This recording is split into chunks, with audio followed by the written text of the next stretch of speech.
नमस्कार बच्चों, green world publication में आप सभी लोगों का स्वागत है। आज हम लोगों का जो क्लास है वह क्लास है भूमंडलीकरण तथा भारतीय अर्थव्यवस्था। जैसा कि आप जान रहे हैं, हम लगातार इस बात को विशेष ध्यान दे रहे हैं कि बहुविकल्पी जो प्रश्न होंगे यहाँ से भी 1 नंबर के होंगे। दूसरा जो प्रकार का क्वेश्चन है वह वर्णनात्मक 1 और 4 अंक के होंगे, वर्णनात्मक 2 6 अंक के होंगे। तो आज हम लोग पुनः इसी प्रश्न को लेकर के आए हुए हैं। तो क्लास को शुरू करने के पहले एक बार अपने चैनल को लाइक, सब्सक्राइब, शेयर करना न भूलें। तो शुरू करते हैं बच्चों, राजीव क्वेश्चन बैंक के 2024 के महत्वपूर्ण क्वेश्चनों के साथ हम आगे बढ़ते हैं। तो शुरू करते हैं। आज का हमारा जो पहला क्वेश्चन है, देखा जाए वह पहला क्वेश्चन है क्या। पहले क्वेश्चन से हम लोग इसकी शुरुआत कर रहे हैं।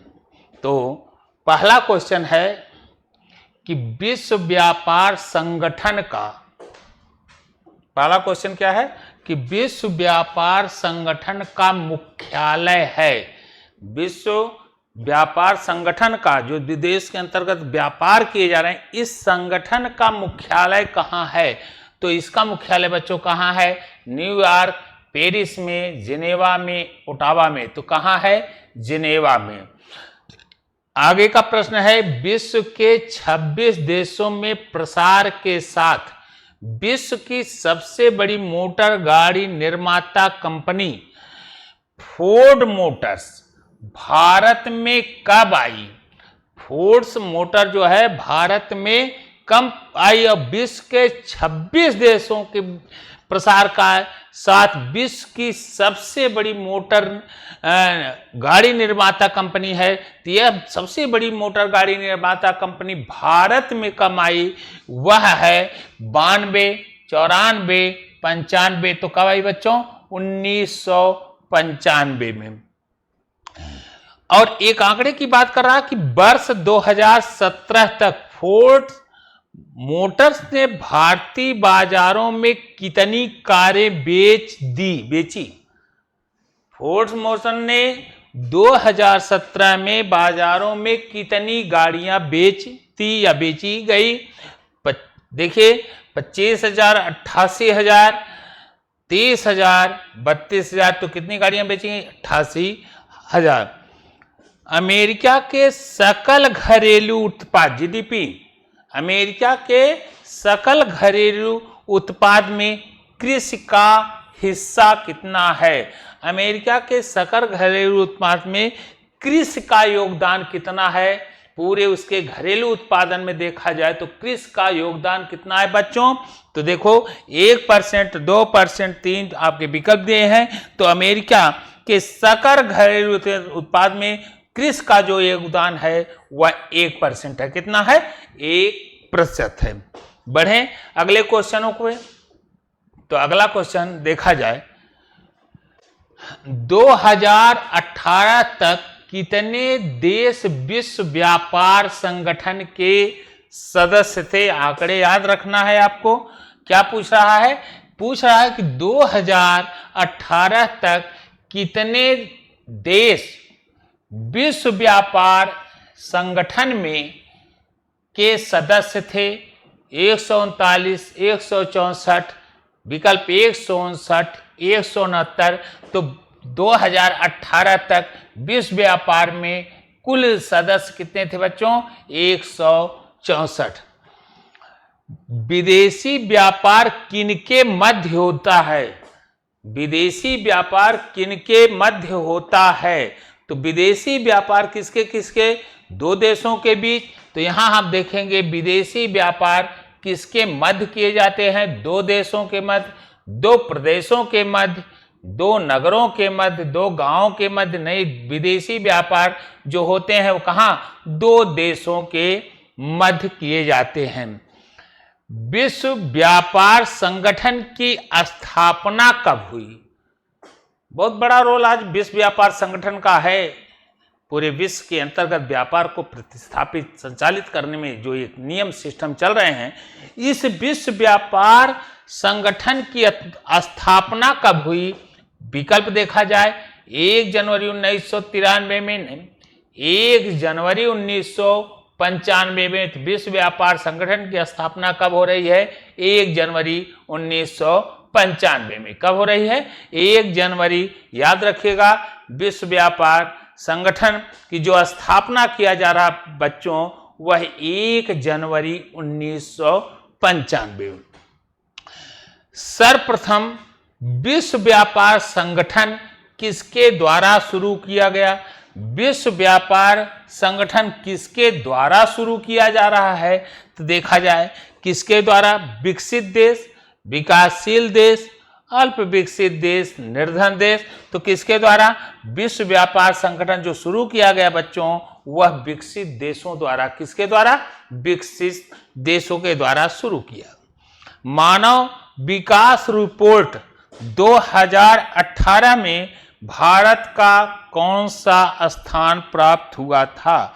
2018 में मानव विकास रिपोर्ट में भारत का कौन सा स्थान प्राप्त हुआ था?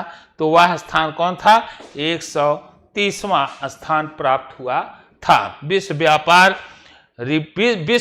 विकास रिपोर्ट 2020 के मानव, या कहा जाए मानव विकास जो रिपोर्ट आती है, मानव विकास रिपोर्ट में 2018 में भारत का कौन सा स्थान प्राप्त हुआ था? तो कौन सा स्थान? 130, काफी दिनों से 129 तक भी रहा भारत। तो कितना? 2018 के आधार पर मानव विकास रिपोर्ट में भारत का जो स्थान है 130वां स्थान प्राप्त है। अगला प्रश्न देखा जाए, निम्नलिखित में से कौन सा विकसित देश है? यहां हमें क्या देखना है कि जो विकल्प दिए गए हैं इनमें विकसित देश कौन है? ब्राजील? नहीं भाई, विकसित नहीं। भारत? बिल्कुल नहीं, विकासशील है। फ्रांस, ब्रिटेन, फ्रांस, अमेरिका उस समय से लगातार ये किस श्रेणी में आ रहे हैं? विकसित देशों में। बांग्लादेश नहीं है। तो कौन विकसित देश है बच्चों? फ्रांस विकसित देश है। निम्नलिखित में से भारत प्रमुख रूप से किसका आयात करता है? आयात माने मंगाता है। किसका? इसमें जो विकल्प देंगे इसमें किसको आयात करता है, मंगाता है? चाय, खाद्यान्न, जूट का सामान। चाय नहीं, खाद्यान्न नहीं, जूट का सामान। तो कच्चा पेट्रोलियम। भारत किसका आयात करता है? कच्चे पेट्रोलियम का। दो राज्यों के बीच वस्तुओं का आदान प्रदान क्या कहलाता है? प्रश्न है, जब दो राज्य के बीच वस्तुओं का आदान प्रदान किया जाता है तो वह क्या कहलाता है? राष्ट्रीय व्यापार, अंतरराष्ट्रीय व्यापार, आंतरिक व्यापार, वस्तु विनिमय। तो जब दो राज्यों के बीच देश के अंदर ही व्यापार होता है, दो राज्य या दो राज्यों से अधिक जब व्यापारें की जाती हैं बच्चों, तो उसे कहा जाता है आंतरिक व्यापार। क्या कहा जाएगा? आंतरिक व्यापार। भारत में उदारीकरण की शुरुआत कब हुई? भारत में उदारीकरण की शुरुआत कब की जा रही है? ये भी बड़ा संक्रमण पीरियड था। पीवी नरसिम्हा राव का शासनकाल में हम देख सकते हैं कि यह उदारीकरण की पृष्ठभूमि बनी। जिस समय वित्त मंत्री मनमोहन सिंह थे, तो उदारीकरण की शुरुआत कब हो रही है बच्चों? 1991 में। कब हो रही है? 1991। विकल्प दिया गया है 89 नहीं, 95 नहीं। तो कब हो रहा है? 1991 में। चले बच्चों, अगले प्रश्नों को देखा जाए। अगला प्रश्न हमारा है, वर्णनात्मक 1 से जो 4 अंक के प्रश्न पूछे जाएंगे। यहां 1 अंक को जानते हुए उसे हम विस्तृत कैसे करें, उसे विस्तृत शब्दों में कैसे लिखें, यहां पर यह आप अभ्यास करिएगा, समझने का प्रयास करिए क्या प्रश्न पूछ रहा है। देखा जाए कि वैश्वीकरण के सकारात्मक प्रभाव, या यही प्रश्न फिर पूछा गया, वैश्वीकरण क्या है, इसका कोई एक लाभ। भारतीय अर्थव्यवस्था में वैश्वीकरण के महत्व की विवेचना कीजिए। वैश्वीकरण के महत्व की विवेचना कीजिए। अब वैश्वीकरण का सकारात्मक या वैश्वीकरण है क्या? अब वैश्वीकरण है क्या, इस पे देखा जाए। वैश्वीकरण का लाभ विशेष रूप से समाज के धन संपन्न वर्ग, विशेष रूप से समाज के किसके, धन संपन्न वर्ग, धनाढ्य लोगों को प्राप्त हुआ। इस पर हम व्याख्या क्या किए, वैश्वीकरण का सबसे ज्यादा लाभ किसको मिल रहा है, क्या लिखोगे बच्चे भाई, वैश्वीकरण का सबसे बड़ा लाभ धन संपन्न अर्थात धनाढ्य लोगों को प्राप्त हुआ। इन उपभोक्ताओं के सम्मुख, धनाढ्य वर्गों के उपभोक्ताओं को, यह समझिएगा कि वैश्वीकरण का सबसे ज्यादा लाभ धनाढ्य वर्गों के लोगों को मिला। क्या लाभ मिला, यह कैसे बढ़ रहा है, को बढ़ा रहे हैं क्वेश्चन को देखिए। इन उपभोक्ताओं को, कौन से, जो धन संपन्न वर्ग के उपभोक्ता के लोग हैं, उनके सम्मुख पहले से कई विकल्प विद्यमान हैं और वे अब कई उत्पादकों की गुणवत्ता, उत्कृष्टता और कम कीमत से लाभ प्राप्त कर रहे हैं। यहां कह रहा कि धनी संपन्न वर्गों से को वैश्वीकरण से बच्चों बहुत लाभ हुआ। सबसे पहले इनके सम्मुख कई विकल्प विद्यमान हैं। वैश्वीकरण से आज उपभोक्ता वर्गों के सामने कई विकल्प विद्यमान हैं और वे कई विकल्प होने पर, अब कई विकल्प हैं तो उसकी, कई विकल्प होने के नाते उसकी उत्पादकता की गुणवत्ता हो, चाहे उसकी उत्कृष्टता से हो, कम कीमत से, जब कई चीजें विद्यमान होंगी तो हम उत्कृष्टता को भी ध्यान देंगे, उसके वह हमें कम कीमत से भी लाभ प्राप्त होने की संभावना रहेगी। लाभ प्राप्त कर रहे हैं कहने मतलब जब कई चीजें हैं तो लोग उसे लेंगे, विकल्प खुले हैं, तो जो उत्कृष्ट होगा, अच्छा होगा और कैसा होगा, कम कीमत पर उसे लोग लेने का प्रयास करेंगे। यह वैश्वीकरण की वजह से हुआ। ये लोग पहले अगर का तुलना किया जाए, वैश्वीकरण से पहले यही धनी लोग, जो यह नहीं था कि यही लेना है, आज बहुत सारे विकल्प हैं, हम उसकी अच्छी क्वालिटी, अच्छे प्रचार, अच्छी सेहत, जिस भी मापदंड को जाए हमको मिल रहा है। अगर हम पहले की तुलना करें तो दिखा है यह पहले की तुलना में आज अपेक्षाकृत उच्चतर जीवन स्तर का उपयोग कर रहे हैं। भाई खान पान पे विकल्प है अपने, और वैश्वीकरण के अंतर्गत तमाम अच्छी अच्छी चीजों का जो बोल रहा है, तो इनके जो खान पान का स्तर है पहले की अपेक्षा वैश्वीकरण की वजह से इनका जीवन स्तर क्या हो रहा है, ऊपर उठा हुआ है। तो लिख रहा है कि ये लोग पहले की तुलना में आज अपेक्षाकृत अब उच्चतर जीवन स्तर का उपभोग कर रहे हैं। वैश्वीकरण के कारण विभिन्न क्षेत्रों में वैश्वीकरण का प्रभाव और भी क्षेत्र पर पड़ रहा है। तो हमारे खान पान पर हमें विकल्प के रूप में दिखाई दिया, अब क्षेत्रों पर क्या पड़ रहा है, प्रभाव पड़ रहा है। वैश्वीकरण का विभिन्न क्षेत्रों में नए उद्योग स्थापित हुए हैं, नए नए उद्योग भी आ गए हैं वैश्वीकरण करें, तथा अगर नए उद्योग आए तो नए रोजगार का सृजन भी होगा बच्चों, होगा ना। नए उद्योग आएंगे तो क्या होगा, नए रोजगार भी आएंगे, साथ ही इन उद्योगों को कच्चे माल की आपूर्ति करने वाली स्थानीय कंपनियों का भी विस्तार होगा। अगर नए उद्योग आएंगे तो नए रोजगार होंगे, नए रोजगार अगर उत्पन्न हो रहे हैं तो इन कंपनियों को जो आए हुए हैं इन्हें कच्चे माल की आपूर्ति के लिए स्थानीय कंपनियों का भी विस्तार हुआ, और कुछ ने तो अपनी उत्पादक प्रक्रिया का आधुनिकीकरण भी किया है। तो वैश्वीकरण से हमें जहां पूंजीपत धनाढ्य लोगों को लाभ हो रहा है, वहीं अनेक विकल्प भी खुल रहे हैं, और अनेक विकल्प के खुलने से जहां पोषक खान पान के स्तर को हम अपनी चॉइस, अपनी उत्कृष्टता, गुणवत्ता के आधार पर ले रहे हैं, वहीं नए नए उद्योग स्थापित हो रहे हैं, और जिसका परिणाम है नए नए रोजगार हो रहे हैं, और नए नए उद्योगों को आपूर्ति के लिए स्थानीय व्यापारियों की भी जरूरत पड़ रही है। तो चलिए पहले बच्चों अगले प्रश्न को देखा जाए। विदेशी व्यापार को अनुकूल बनाने के, क्या कर रहा है, कह रहा विदेशी व्यापार को अनुकूल बनाने के लिए क्या बनाने के कोई 3 सुझाव दीजिए।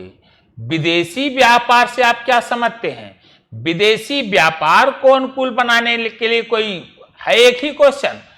तो विदेशी व्यापार को पहले हम जाने क्या है, तो लिखना कि विदेशी व्यापार का अर्थ या विदेशी व्यापार है क्या, कुछ भी। अब व्याख्या करिए। विदेशी व्यापार कैसा व्यापार है? एक ऐसा व्यापार है जो ध्यान देना, विदेशी व्यापार है क्या बच्चों? विदेशी व्यापार एक ऐसा व्यापार है जो 2 या 2 से अधिक देशों के बीच होता है। तो क्लियर होगा? विदेशी व्यापार बताओ क्या है? विदेशी व्यापार 2 या 2 से अधिक देशों के बीच में जो व्यापार होता है उसे हम क्या कहते हैं? विदेशी व्यापार कहते हैं। अब आती है बात बड़ा। अंतरराष्ट्रीय व्यापार आर्थिक लेन देन जब दो देश के बीच किए जाते हैं, प्रायः व्यापार की जाने वाली वस्तुओं में उपभोक्ता वस्तुएं शामिल होती हैं। 2 देशों के बीच में व्यापार की जाने वाली वस्तुओं में क्या शामिल होंगी? उपभोक्ता की वस्तुएं भी शामिल होती हैं। भारत के विदेशी व्यापार को अनुकूल बनाने के लिए प्रमुख सुझाव इस प्रकार।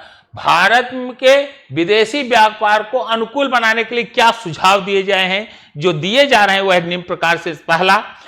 पहला सुझाव यह है कि भारत को अपना निर्यात बढ़ाना चाहिए। विदेशी व्यापार को बढ़ाने के लिए पहला सुझाव क्या आया कि हम अपने निर्यात को बढ़ाएं, और आयात जहां निर्यात को बढ़ाना चाहिए वहीं सुझाव दिया जा रहा है कि आयात पर निर्भरता कम करनी चाहिए। निर्यात को बढ़ाएं और आयात पर हम निर्भर कम रहें।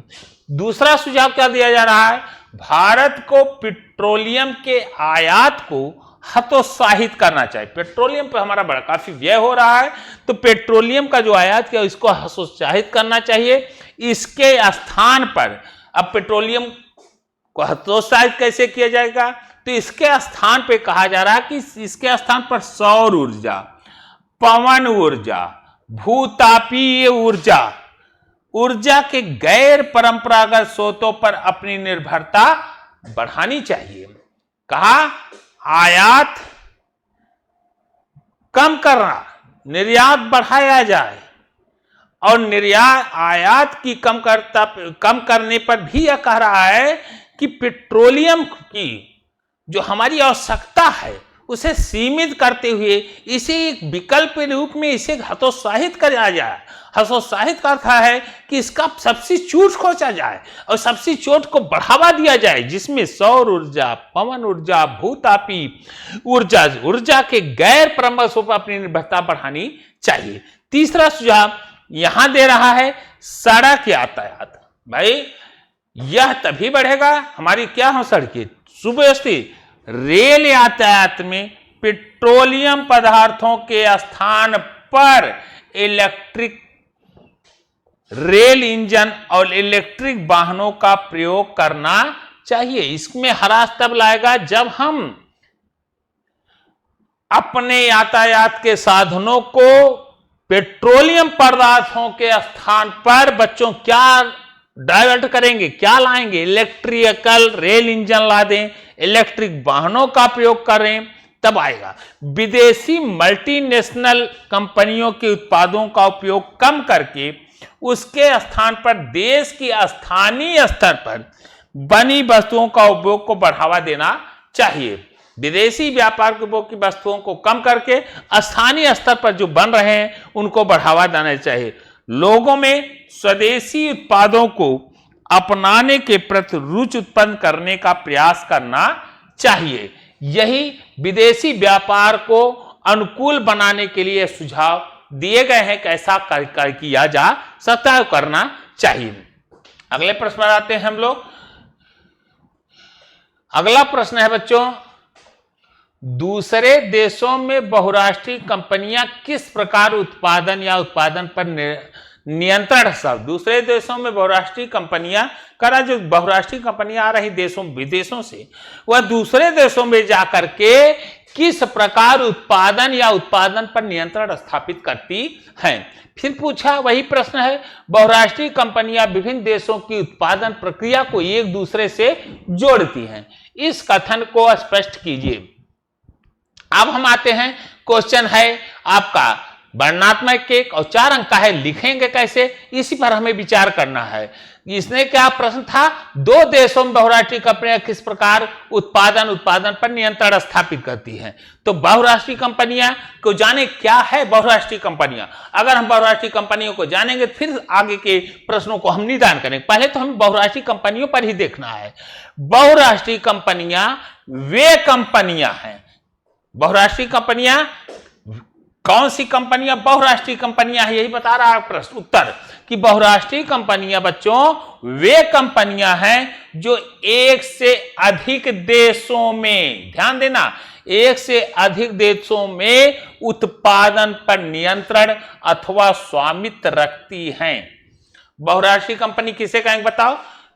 ऐसी कंपनी को बहुराष्ट्रीय कंपनी कहा जाएगा बच्चों जो एक से अधिक देशों पर उत्पादन पर नियंत्रण, एक से अधिक देशों पर उत्पादन पर नियंत्रण हो और उनका स्वामित्व हो, तो ऐसी कंपनी को क्या कहा जाएगा, बहुराष्ट्रीय कंपनी कहते हैं।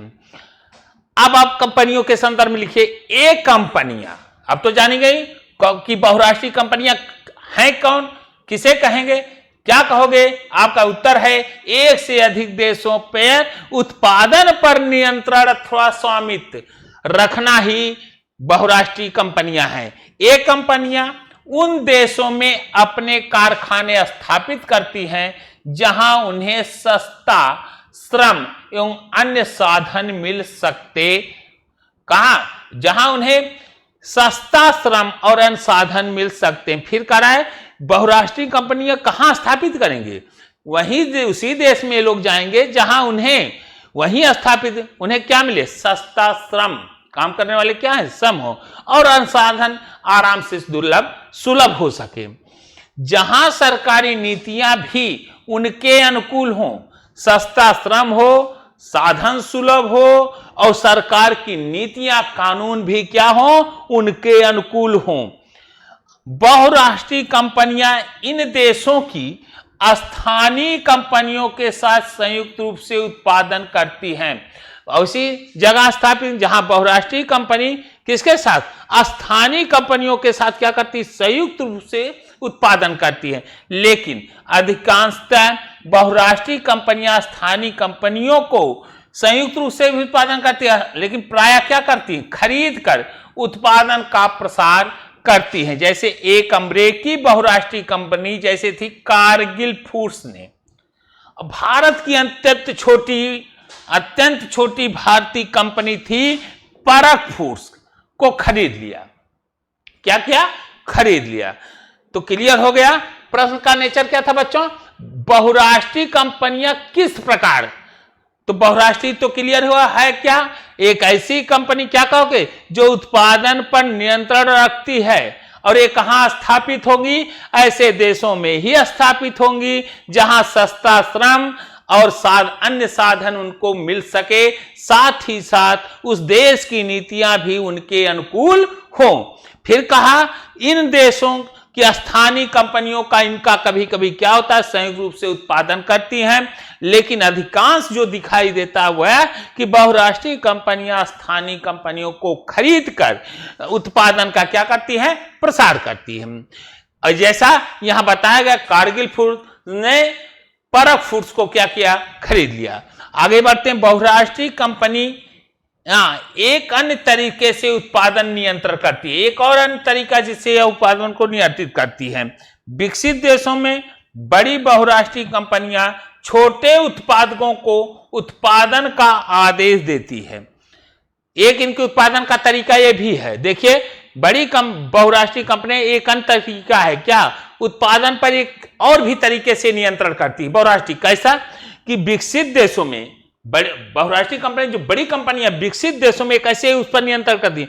बहुराष्ट्रीय कंपनियां जो होती है छोटे उत्पादकों को के उत्पादन करने का आदेश देती है। बड़ी कंपनियां छोटे कंपनियों को उत्पादन करने का आदेश देती है, जैसे वस्त्र, जूते, चप्पल, खेल के सामान, ऐसे उद्योग हैं जिनका विश्व भर में बड़ी संख्या में छोटे उत्पादकों द्वारा उत्पादन किया जाता है और बहुराष्ट्रीय कंपनियों को इनकी आपूर्ति कर दी जाती है, जो अपने ब्रांड के नाम से इस ग्राहकों को बेचती हैं। तो बहुराष्ट्रीय कंपनियों को एक अन्य भी तरीका है। क्या तरीका? यहां देखिए कह रहा, बहुराष्ट्रीय कंपनियों का एक और भी तरीका उत्पादन पर नियंत्रण करने के लिए। क्या तरीका है? वह तरीका है कि बहुराष्ट्रीय कंपनियां छोटे उत्पादकों को उत्पादन करने के लिए दे देती है कि भाई आप करिए, ज्यादा से ज्यादा उत्पादन करिए, और इसमें पूरे विश्व में इसका मार्केट है, जैसे वस्त्र, जूता, खेल के सामान।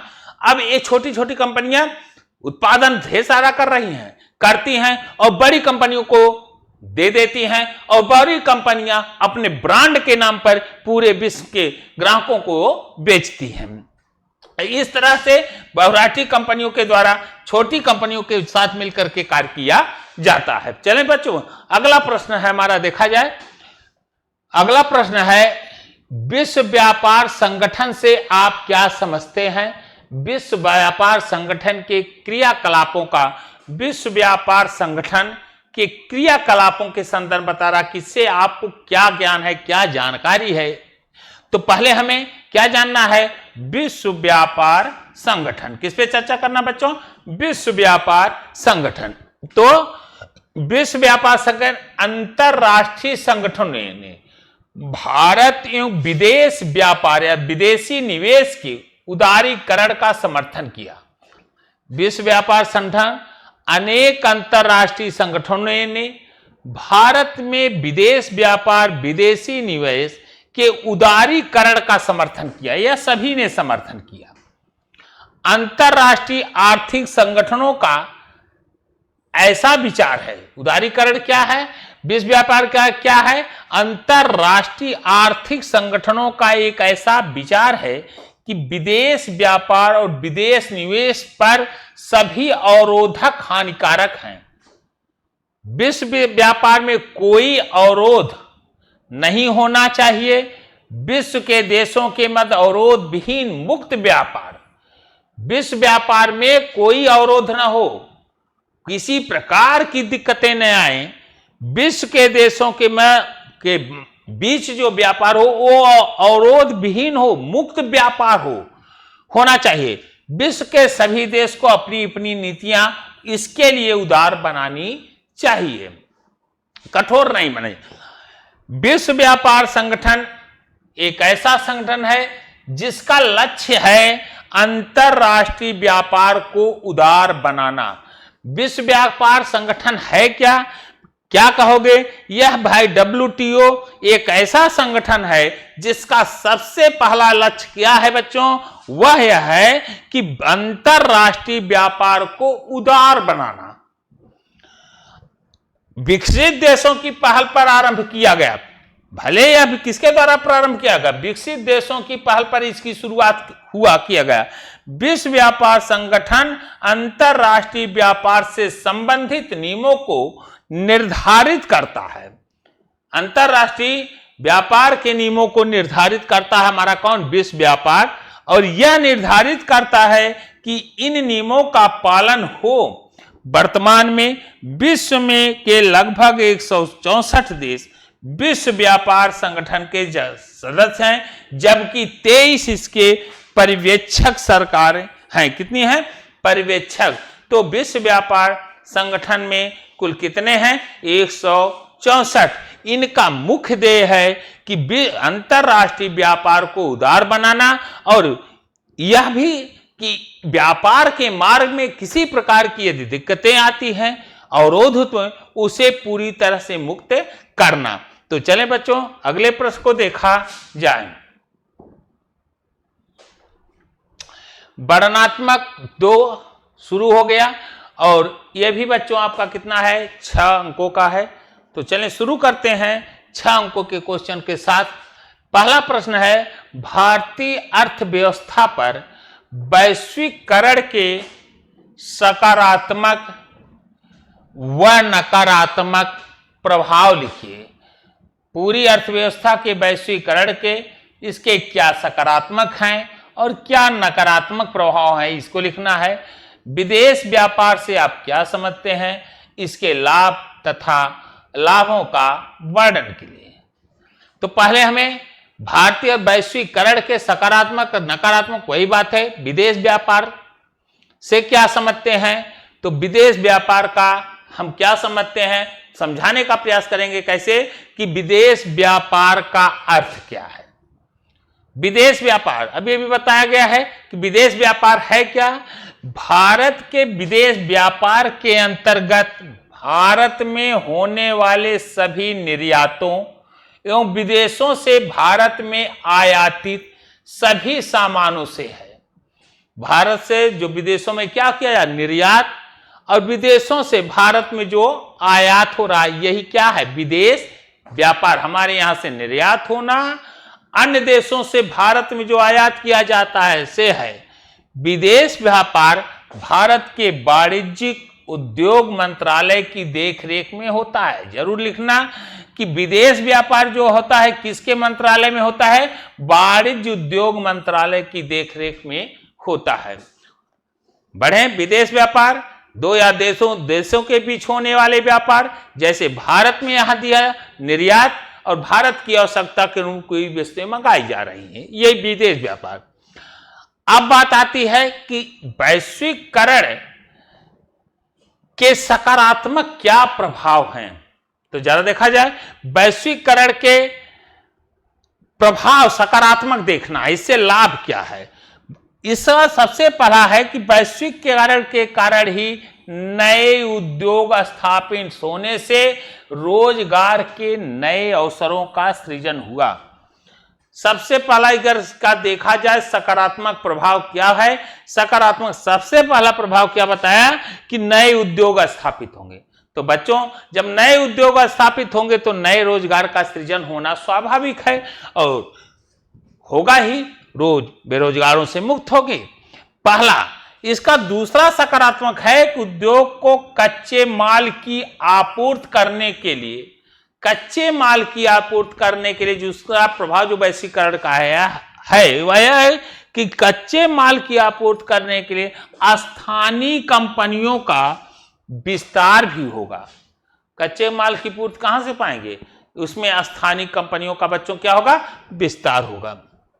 फिर वैश्वीकरण ने कुछ बड़ी कंपनियों को बहुराष्ट्रीय कंपनियों के रूप में उभरने में सक्षम बनाया है। कुछ बड़ी कंपनियों को कहां उभरने में दिया, बहुराष्ट्रीय कंपनियों के रूप में उभरने में सक्षम बनाया। यह बड़ी कंपनी तो थी लेकिन वैश्वीकरण के स्तर पर नहीं, लेकिन वैश्वीकरण ने ऐसी कंपनियों को क्या कर दिया, बहुराष्ट्रीय कंपनी के रूप में स्थापित किया। जैसे अपने यहां देखा जाए टाटा मोटर, इन आज ये बहुराष्ट्रीय कंपनियों के रूप में काम कर रही। इन्फोसिस, रैनवैक्सी, एशियन पेंट्स, कुछ ऐसी भारतीय कंपनियां हैं जो इस विश्व स्तर पर अपने क्रियाकलापों का प्रसार कर रही हैं। तो वैश्वीकरण ने इसे बहुराष्ट्रीय कंपनी के रूप में स्थापित किया। आगे है वैश्वीकरण से सेवा प्रदाता कंपनियों से सूचना और संचार प्रौद्योगिकी के वाली कंपनियों के लिए नए अवसर का सृजन हुआ है। प्रशासनिक कार्य, इंजीनियर इत्यादि जैसी सेवाएं भारत जैसे देशों में अब सस्ते में उपलब्ध है और विकसित देशों को निर्यात भी की जाती है। तो वैश्वीकरण या भारतीय अर्थव्यवस्था पर वैश्वीकरण के सकारात्मक प्रभाव या दिखाई देते हैं। दूसरा, वैश्वीकरण के कारण इसका जो सकारात्मक है, वैश्वीकरण से सकारात्मक जो प्रभाव पड़ रहा है वह है कि उपभोक्ताओं का लाभ हुआ है और इन उपभोक्ताओं को समझ पहले से अधिक विकल्प हैं कि अनेक उत्पादकों की उत्कृष्टता और गुणवत्ता कम कीमत से लाभान्वित हो रहे हैं। ये लोग पहले की तुलना में उच्चतर जीवन स्तर का प्रयोग कर रहे हैं। बहुराष्ट्रीय कंपनियों द्वारा भारत में माल और सेवाओं में किया जाने वाला निवेश भी उत्तरोत्तर बढ़ता जा रहा है। 1991 से तक अब यह निवेश बढ़ता ही जा रहा है। तो बहुराष्ट्रीय कंपनियों ने उपभोक्ता वस्तुओं सेवाओं में निवेश जो किए हैं, निवेश किया गया है, वह विदेशी निवेश भी इन उद्योगों और सेवाओं में हुआ है, जिससे निर्यात वृद्धि की संभावना है। यह वैश्वीकरण का ही देन है। भारत में वैश्वीकरण से नकारात्मक क्या प्रभाव पड़ा?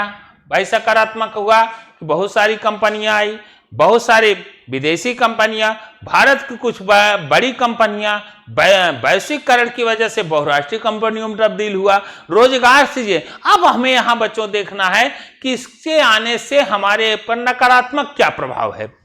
पहला, वैश्वीकरण के बहुत से अच्छे प्रभावों के बावजूद इसके नकारात्मक प्रभाव भी रहे हैं। उत्पादकों कंपनियों पर वैश्वीकरण का समान प्रभाव नहीं पड़ा है, इसके कुछ नकारात्मक। इसके सबसे पहला नकारात्मक है क्या है? वैश्वीकरण प्रतिस्पर्धा के दबाव ने श्रमिकों के जीवन को व्यापक प्रभावित किया है। वैश्वीकरण ने श्रमिकों के जीवन को क्या किया? व्यापक प्रभावित किया है। बढ़ती प्रतिस्पर्धा के कारण प्रतिस्पर्धा निश्चित तौर से बढ़ेगी और बढ़ती प्रतिस्पर्धा के कारण श्रमिकों का रोजगार लंबे समय के लिए सुनिश्चित नहीं। जो पहले लेखदार जुड़ जाते थे, लंबे समय तक जुड़े रहते थे, लंबी प्रतियोगिता के कारण यह श्रमिक लंबे समय तक उससे जुड़ नहीं पाते। जहां पहले कारखाने श्रमिकों को अस्थायी आधार पर रोजगार देते थे, वहीं अब ये अस्थायी रोजगार देते हैं ताकि श्रमिकों को वर्ष भर वेतन न देना पड़े। यह इसका दुष्प्रभाव है। वैश्वीकरण का यह पहला दुष्प्रभाव है, नकारात्मक प्रभाव है। दूसरा है, श्रमिकों से बहुत लंबे कार्य घंटों तक काम लिया जाता है। एक लंबे अधिक उत्पादन के लिए लंबे समय तक काम लिया जाता है। मजदूरी कम होती है। श्रमिकों को अपनी जरूरतें पूरी करने के लिए अतिरिक्त समय भी काम करना पड़ता है। इस प्रकार हमने देखा कि वैश्वीकरण के कारण मिले लाभों से में श्रमिकों को न्याय संगत हिस्सा नहीं मिला है। इस धनी उपभोक्ता, कुशल शिक्षित लोग, धनी उत्पादक ही लाभान्वित हुए हैं।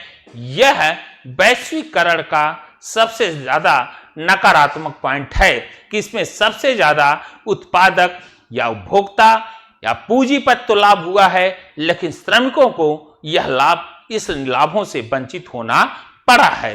चले बच्चों अगले प्रश्नों की तरफ। अगला प्रश्न है कि वैश्वीकरण का अर्थ स्पष्ट कीजिए तथा वैश्वीकरण की प्रक्रिया में सहायक कारणों का वर्णन कीजिए। वैश्वीकरण किसे कहते हैं? वैश्वीकरण को संभव बनाने वाले कारक बताइए। तो वैश्वीकरण है क्या, एक बार पुनः, क्योंकि अभी सबसे चर्चा वैश्वीकरण से ही हो रहा है, तो यहां पर भी देखें लिखने कैसे, इस पर हम लोगों को अब ज्यादा ध्यान देना है कि वैश्वीकरण का अर्थ स्पष्ट कीजिए और वैश्वीकरण की प्रक्रिया में सहायक कारकों का। वैश्वीकरण किसे कहते हैं? अधिक विदेश व्यापार, अधिक विदेश निवेश। क्या करा? अधिक विदेश व्यापार और अधिक विदेश निवेश। अधिक विदेश व्यापार और अधिक विदेश निवेश के कारण विभिन्न देशों के बाजारों एवं उत्पादों में एकीकरण हो रहा है।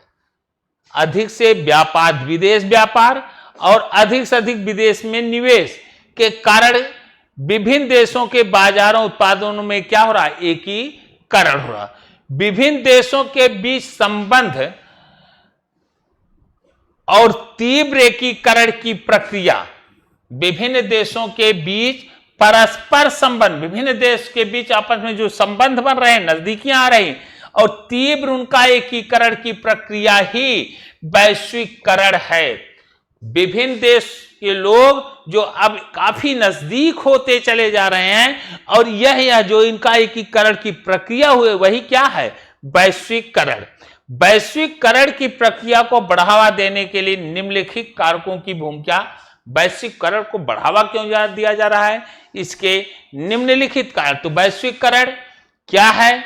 निवेश और विभिन्न देशों के बाजारों उत्पादों के एकीकरण का होना, वैश्वीकरण की प्रक्रिया को बढ़ावा देने के लिए जो कारक हैं वह देखा जाए कि इनके लिए कौन कौन से महत्वपूर्ण कारक अपनी भूमिका निभाते हैं। पहला, वैश्वीकरण उदारीकरण। वैश्वीकरण की प्रक्रिया को बढ़ावा देने के लिए पहला जो कारक है वह क्या है? उदारीकरण।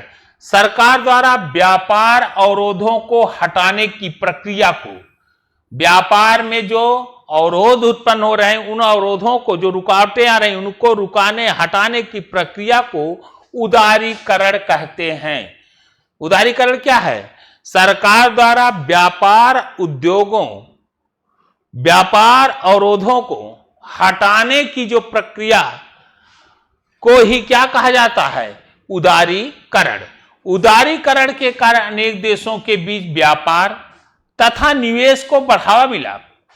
इनमें जो अवरोध उत्पन्न होते थे अगर उस सरकार के द्वारा हटाने का प्रयास किया गया तो इससे अनेक देशों के बीच क्या होने लगा? व्यापार और निवेश को बढ़ावा मिला।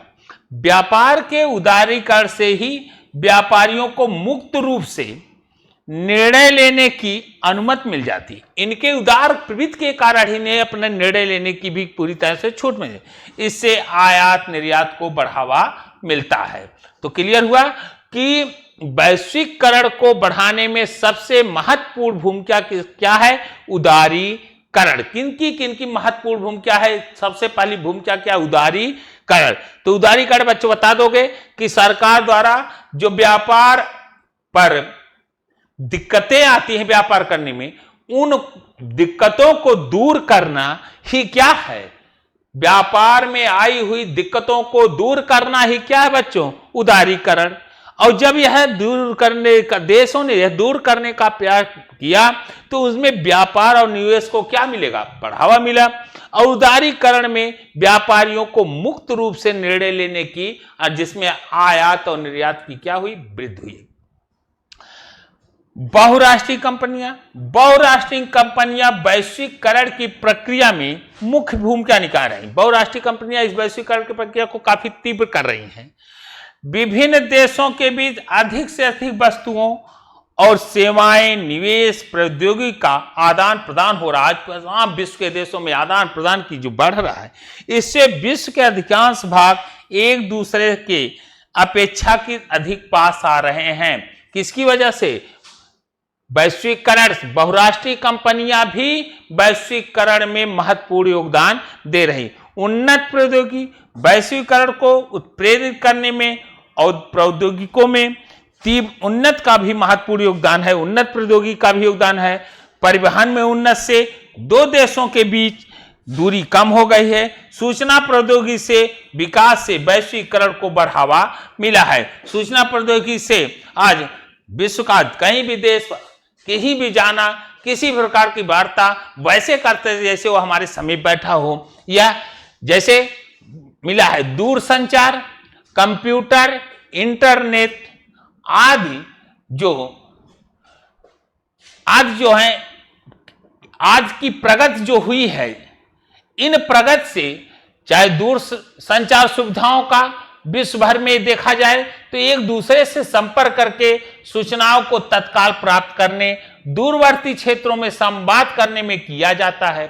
तो इससे नजदीकियां दूरियां कम हुई हैं और इनका वैश्वीकरण में महत्वपूर्ण योगदान हो रहा है। जीवन के लगभग प्रत्येक क्षेत्र में आज कंप्यूटर का प्रवेश हो गया है। इंटरनेट से हम इलेक्ट्रॉनिक डाक भेज सकते हैं, अत्यंत कम मूल्य पर विश्व भर में बात कर सकते हैं।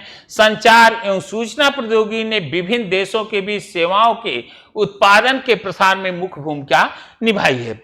उपयोग विवेचना के आधार पर स्पष्ट है कि वैश्वीकरण की प्रक्रिया में बहुराष्ट्रीय कंपनियों का महत्वपूर्ण, अगर देखा जाए, प्रमुख भूमिका का निर्वाह कर रही, महत्वपूर्ण भूमिका निभा रही हैं। इसके साथ ही व्यापार एवं निवेश के उदारीकरण ने व्यापार एवं निवेश के अवरोधों को हटाकर वैश्वीकरण की प्रक्रिया को सुगम बनाने में सहायता की है। तो इस ढंग से इस क्वेश्चन के साथ हम अगले प्रश्न को देखेंगे जो आने की संभावनाएं हैं। अगला प्रश्न है, भारत में विदेशी व्यापार की किन्हीं 3 विशेषताओं की व्याख्या कीजिए। विदेशी व्यापार के लाभ का वर्णन कीजिए। विदेशी व्यापार से क्या आशय, इसके किन्हीं 3 लाभों का वर्णन कीजिए। विदेशी व्यापार से आप क्या समझते हैं, भारत के विदेशी व्यापार की किन्हीं 2 बताएं। तो विदेशी व्यापार पर पहला हेडलाइन बनाइएगा। तो विदेशी व्यापार, इसका व्याख्या भी कर सकते हैं कि विदेशी व्यापार का अर्थ क्या है। पहले क्वेश्चन दीर्घ उत्तरी का यह जरूर ध्यान दीजिएगा, जो प्रश्न पूछे उस पर हम कुछ ना कुछ फोकस करें। तो विदेशी व्यापार यहां दिया, विदेशी व्यापार का अर्थ बताइए। उस विदेशी व्यापार है क्या, यह ऐसा व्यापार है, उस व्यापार से यह रिलेटिव है जिसके अंतर्गत 2 या 2 से अधिक देशों के बीच वस्तुओं और सेवाओं का विनिमय किया जाता है। जैसे ऑब्जेक्टिव में भी पूछा जा सकता है, वह वर्णनात्मक में भी यह बातें कही गई हैं। अब हमें इसे बड़ा लिखना है, 6 अंकों का है बच्चों, तो थोड़ा सा इस कॉन्सेप्ट को उठाना ही पड़ेगा कि विश्व व्यापार का अर्थ क्या है। एक ऐसा व्यापार है, विदेशी व्यापार एक ऐसा व्यापार है जो 2 या 2 से अधिक देशों के बीच वस्तुओं और सेवाओं का क्या करता है, विनिमय किया जाता है, लेन देन। उदाहरण के लिए भारत अमेरिका से व्यापार करता है तो यह विदेशी व्यापार होगा। इससे इस प्रकार भी समझा जा सकता है कि प्रत्येक देश अन्य देशों से क्रय करके अपने नागरिकों के लिए वस्तुओं और सेवाओं की उपलब्धता बढ़ाने का प्रयत्न करता है। इसी के साथ अपने अतिरेक उत्पादन को बेचने का भी प्रयास करता है। जो जरूरत है उसे खरीदने का, जो अतिरेक है, ज्यादा है, उसे बेचने का प्रयास। दूसरे देशों से वस्तुएं खरीदना आयात कहलाता है और बेचना क्या है, निर्यात कहलाता है। यही करना ही क्या है, यही करना क्या है, विदेशी व्यापार है। दूसरे वस्तुओं को, अपनी सेवाओं को निर्यात करना, जो हमसे ज्यादा निर्यात किया जाए, दूसरों की सेवाओं को, वस्तुओं को खरीदना क्या है, आयात है। किसी भी देश के विदेशी व्यापार में उसके आयात और निर्यात दोनों शामिल किया जाता है। विदेशी व्यापार में क्या, आयात और निर्यात दोनों शामिल। विदेशी व्यापार में केवल वस्तुओं का ही क्रय विक्रय, केवल विदेशी व्यापार में केवल वस्तुओं का ही क्रय विक्रय ही शामिल नहीं होता है, केवल क्रय विक्रय शामिल नहीं होता, बल्कि सेवाओं का भी क्रय विक्रय, वस्तुओं का केवल क्रय विक्रय शामिल नहीं होता, बल्कि यहां सेवाओं का भी क्रय विक्रय शामिल होता है। जैसे जहाज रानी बोर्ड परिवहन, बैंकिंग, बीमा और परामर्श सेवाएं आदि। विदेशी व्यापार की परिभाषा 2 विद्वानों के द्वारा महत्वपूर्ण दी गई है। आप अपने मन से भी दे सकते हैं, किसी को और भी जोड़ सकते हैं। आपके पास टाइम अगर है तो बढ़ा सकते हैं, नहीं तो सफिशिएंट है। दो लोगों ने, जैसे वेस्टेबिल्ड और फ्रेडरिक लिस्ट ने दिया है, किस पर, विदेशी व्यापार। इन्होंने कहा सामाजिक विज्ञान की दृष्टिकोण से अंतरराष्ट्रीय व्यापार विभिन्न समुदायों के बीच क्या करा, विभिन्न समुदायों के बीच होने वाला व्यापार है, अर्थात यह विभिन्न सामाजिक संगठनों के बीच होने वाला व्यापार है। विभिन्न अंतरराष्ट्रीय व्यापार विभिन्न समुदायों के बीच, इनकी परिभाषा करें। अंतरराष्ट्रीय व्यापार क्या है, विभिन्न समुदाय के बीच होने वाला। फिर क्या कहा, विभिन्न सामाजिक संगठनों के बीच होने वाला व्यापार, जिन्हें समाजशास्त्र अपने अन्वेषण का क्षेत्र मानता है। और फ्रेडरिक लिस्ट ने क्या कहा, अंतरराष्ट्रीय व्यापार हमारे बीच है तथा विदेशी अंतरराष्ट्रीय आंतरिक व्यापार हमारे बीच है तथा विदेशी व्यापार हमारे और उनके दूसरे देशों के बीच होता है।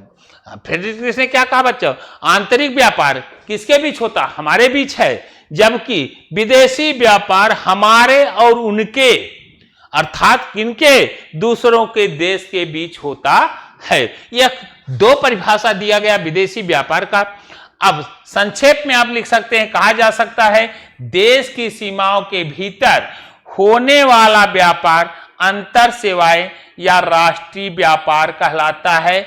सॉल्यूशन दे रहे हैं हम, क्या कह रहा है कि देखिए देश की सीमाओं के भीतर होने वाला व्यापार क्या कहा जाएगा, अंतर सेवी या राष्ट्रीय व्यापार कहलाता है। देश की सीमाओं के विभिन्न देशों के बीच होने वाले व्यापार अंतरराष्ट्रीय या विदेशी व्यापार कहलाते हैं। विदेशी व्यापार एक देश से दूसरे देश के साथ लाभ के सिद्धांतों पर आधारित है।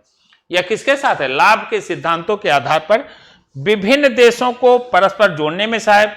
विदेशी व्यापार लंबे समय से विभिन्न देशों को परस्पर जोड़ने का प्रमुख माध्यम रहा है। विदेशी व्यापार घरेलू बाजार अपने देश की बाजारों से बाहर बाजार में पहुंचाने के लिए उत्पादकों को एक अवसर प्रदान करता है। तो यह हमारा क्या रहा बच्चों, विदेशी व्यापार की परिभाषा। और विभिन्न देशों को यह क्या कर रहा है, जोड़ने का प्रयास भी करता है। साथ ही साथ इसमें आप देखेंगे विदेशी व्यापार में उत्पादकों को अवसर प्रदान करना। किसको अवसर प्रदान मिलता है, उत्पादकों को अवसर भी प्रदान करना। विदेश व्यापार घरेलू बाजार देश के बाजारों से बाहर के बाजारों में पहुंचाने के लिए उत्पादकों को एक अवसर भी प्रदान करता है। उत्पादक केवल अपने देश के बाजारों में ही अपने उत्पादन नहीं बेचते, बल्कि विश्व के अन्य देशों के बाजारों में भी अपनी प्रतिस्पर्धा रखते हैं। प्रतिस्पर्धा करने में सहायक, विश्व व्यापार के तहत दो देशों के उत्पादक एक दूसरे से हजारों मील दूर होकर भी एक दूसरे से प्रतिस्पर्धा कर सकते हैं। यह विदेश व्यापार के अंतर्गत आता है। इसके तहत विदेश व्यापार को आज बढ़ावा भी मिल रहा है। तो बच्चों आज का क्लास बस इतना ही, शेष क्लास बचे हैं वह आपको अगले क्लास में पुनः हम लोग मिलेंगे। तो इसी क्लास के साथ बच्चों आज का क्लास को समाप्त करते हैं। जय हिंद।